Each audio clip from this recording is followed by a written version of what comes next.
And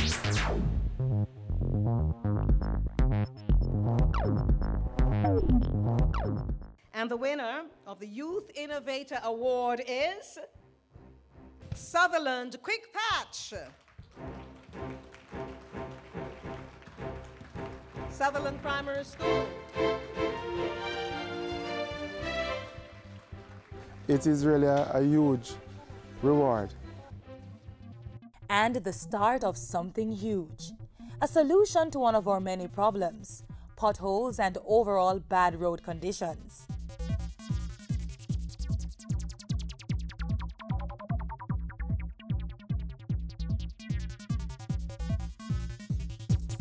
Most of us know very well the challenges of navigating potholes and the frustration when we're unable to avoid them.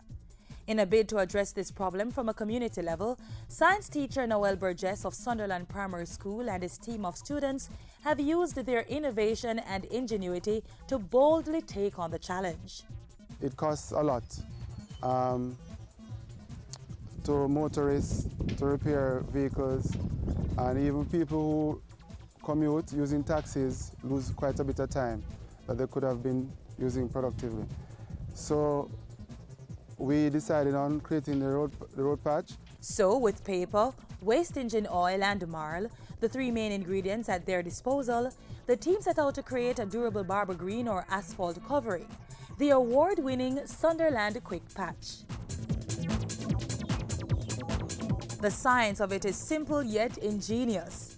The paper acts as a binding agent, the waste engine oil as waterproofing, and the coarse and fine marl as filler or aggregates. The paper and oil replace the use of tar, which is an imported product and is known to be expensive. All right, this is what is laid down on the road, compacted by the vehicles. And this represents the compacted, set Sunderland Quick Patch. If you could run your fingers along, you'll feel the coarseness, toughness, and proof as to why we think this is a #1 competitor for our traditional asphalt.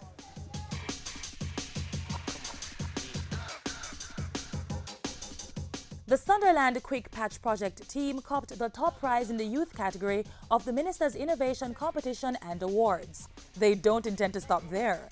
The applied technology is expected to be developed on a much wider scale and later, with further approval, transferred onto our roads.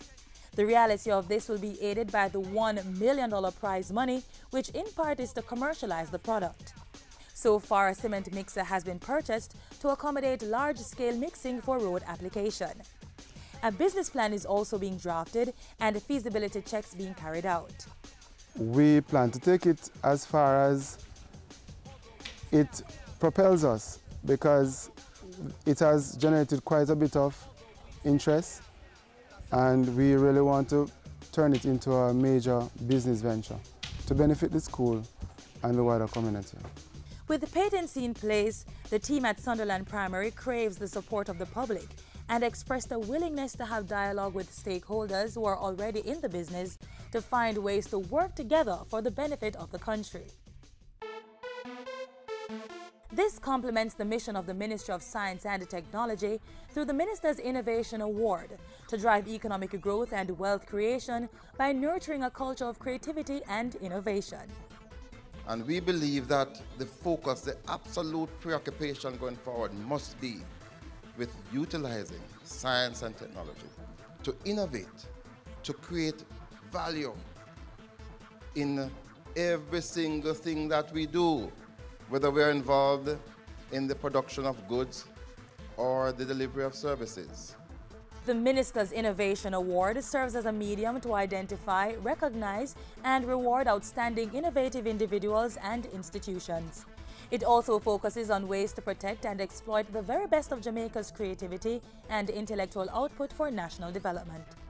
There is tremendous interest, because to be given now a prize of $1 million is a very huge vote of confidence, and we really intend not to disappoint the government.